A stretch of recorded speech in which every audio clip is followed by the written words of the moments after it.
All star presenting you from Assam the 13 movie in Assamese. तो आइए शुरू करते हैं। आप लोग पार्ट 1 नहीं दिखाए तो देख लीजिए।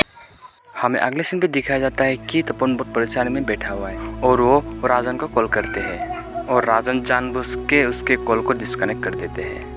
वह हमें दिखा जाता है अगले सीन पे, जो कि है जुना की बेटी करके बाहर रो रहा था और तभी गाँव वालों ने गाँव पे ऐलान कर दिया कि कल गाँव में सब भाई जो कि है तपोन और जुना की मीटिंग के लिए, तो सभी आना। हमें वह पे दिखाया जाता है कि दो किसान बात कर रहा था जो कि है तपोन और जुना के बारे में, और तभी तपोन की गर्लफ्रेंड को कॉल आता है जो कि उसके दोस्त उसे कॉल कर रहा होता है और उसके दोस्त ये कहते हैं कि मैंने तुमसे पहले ही कहा था कि वो लड़का तुम्हारे लिए सही नहीं, और अभी उसके नतीजा देखो वो क्या कर रहा है। ये सुनते तपोन की गर्लफ्रेंड ने कॉल कट कर दी और अगले सीन पे हमें देखा जाता है कि तपोन अपने गर्लफ्रेंड को बाहर बुला रहा होता है और वो दोनों मिलते हैं और तपोन तभी कहते हैं कि मैंने कुछ नहीं किया, ये सब अफवाह है। और तपोन कहते हैं कि ये मेरी गलती नहीं है, मैंने कुछ भी नहीं किया, मैं तुझे जानता तक भी नहीं हूँ और मैं तुम्हारे बगैर जी नहीं सकता हूँ। और ये जो सीन होता है, इस सीन को मैं शब्दों में बयान नहीं कर पाता हूँ।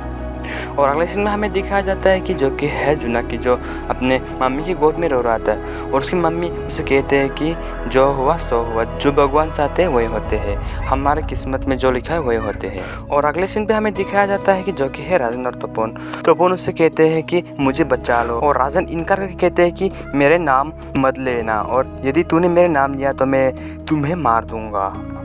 और अगले सुबह हमें दिखाया जाता है कि जो कि गांव वाले गांव की सभा में आ चुका है और उन दोनों से कुछ पूछते हैं। तपोन कहते हैं कि सभी गांव वालों को नमस्कार, हम दोनों ने कुछ नहीं किया है, आप लोगों ने कल जो भी देखा वो सब गलतफहमी है। और उन्हीं में से एक बंदा कहते हैं चुप, बिल्कुल चुप, हमने खुद अपनी आंखों से देखा है कि कल तुम दोनों क्या कर रहे थे। और वह पे चुना के भी कहते हैं कि हम लोगों ने कुछ नहीं किया।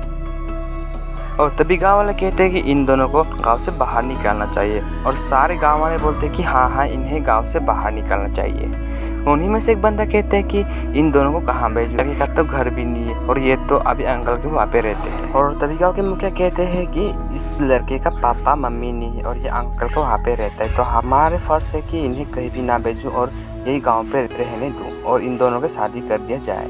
और तभी गाँव वाले कहते हैं कि हाँ इन दोनों की शादी कर दिया जाए। तो अगले पार्ट के लिए कमेंट करें।